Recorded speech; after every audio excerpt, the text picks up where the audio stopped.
حضرت شعیب بن حرب بہت بڑے بزرگ ہیں اپنے وقت کے. فرماتے میں طواف کر رہا تھا تو کہتے مجھے کسی شخص نے کونی ماری دوران طواف. کہتے میں نے دیکھا تو حضرت فضیل بن عیاض تھے. بہت بڑے بزرگ ہیں حضرت، بہت بڑی شخصیت ہے. روز نہیں مائیں فضیل پیدا کرتی ہیں. اور آپ کا جو ابتدائی دور ہے وہ اچھا نہیں تھا، چور تھے آپ. پھر اللہ نے توفیق توبہ دی اور آپ نے توبہ کی.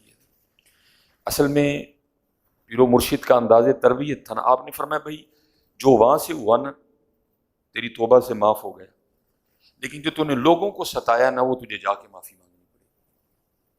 وہ لکھا آپ ایک ایک شخص کے پاس گئے معافی مانگنے، جس کو لوٹا تھا، جس کو ڈرایا تھا، کس کی گھر چوری کی تھی. کچھ نے تو خوشی سے معاف کر دیا، حضرت فضیل نے توبہ کر لی.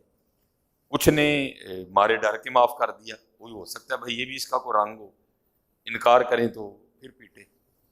وہ لکھا ہے کہ یہودی تھا، اس نے معافی نہیں دی. اس نے کہا فضیل پہلے 12 سال تجھے میری نوکری کرنی پڑے گی پھر معاف کروں گا. آپ نے فرمایا کر دے گا نا معاف؟ اس نے کہا 12 سال نوکری کر، معافی نامہ لکھ کے دوں گا تجھے. وہ لکھا حضرت فضیل نے 12 سال اس کی نوکری کی. جب بندے کو لٹک لگتی ہے نا پھر بندہ بڑا بڑا کچھ کرتا ہے. جی آپ نے 12 سال اس کی نوکری کی. جس دن 12 سال پورے ہوئے آپ آئے بھائی معافی نامہ لکھ کے دے.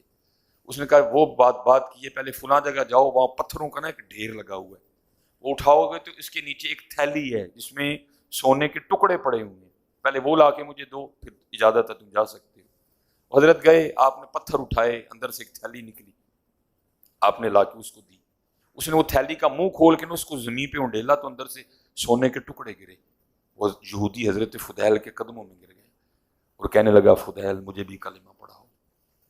آپ نے فرمایا میں تجھ سے اپنے گناہوں کی معافی مانگنے آیا ہوں، تو کہہ رہا ہے مجھے کلمہ پڑھاؤ.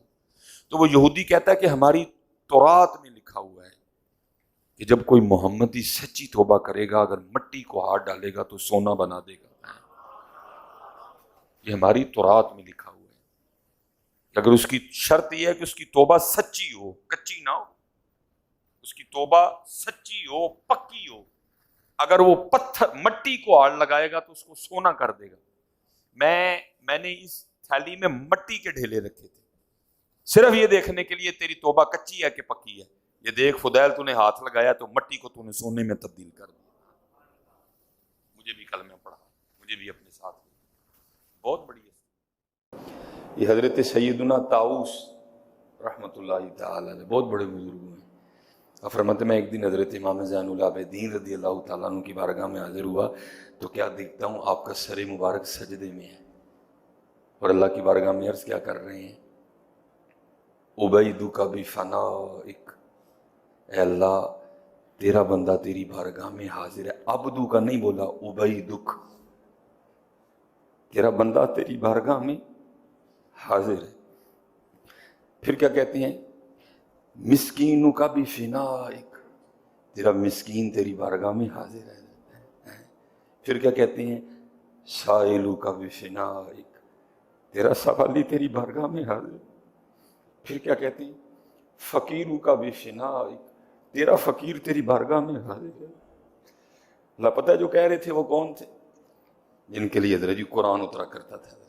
قُلْ لَا أَسْأَلُكُمْ عَلَيْهِ أَجْرًا إِلَّا الْمَوَدَّةَ فِي الْقُرْبَى إِنَّمَا يُرِيدُ اللَّهُ لِيُذْهِبَ عَنْكُمُ الرِّجْسَ أَهْلَ الْبَيْتِ وَيُطَهِّرَكُمْ تَطْهِيرًا. جن کے لیے قرآن اترا کرتا تھا. تیری نسل پاک میں ہے بچہ بچہ نور کا، تو ہے نے نور، تیرا سب گھرانہ نور کا. حضرت سیدنا امام حسین رضی اللہ تعالیٰ عنہ کے شہزادے ہیں آپ. حضرت اس وقت حضرت جی روح زمین پہ جتنے بھی حسینی سادات ہیں نا، حسینی سادات وہ سارے آپ کی نسل پاک میں سے ہیں. لیکن عاجزی دیکھو عبیدک بفنائک، تیرا بندہ تیری بارگاہ میں آیا. مسکینوں کا بفنائک، تیرا بھائی ہم تو ہیں ہی فقیر نا، ارے وہ تو شانوں والے تھے جی. لیکن عاجزی دیکھو اس طرح مانگا جاتا ہے حضرت جی، جس طرح ہم چودھری بن کے مانگتے ہیں اس طرح نہیں ملتا. سائلو کا بفنائک، تیرا سوالی تیری بارگاہ میں حاضر ہے.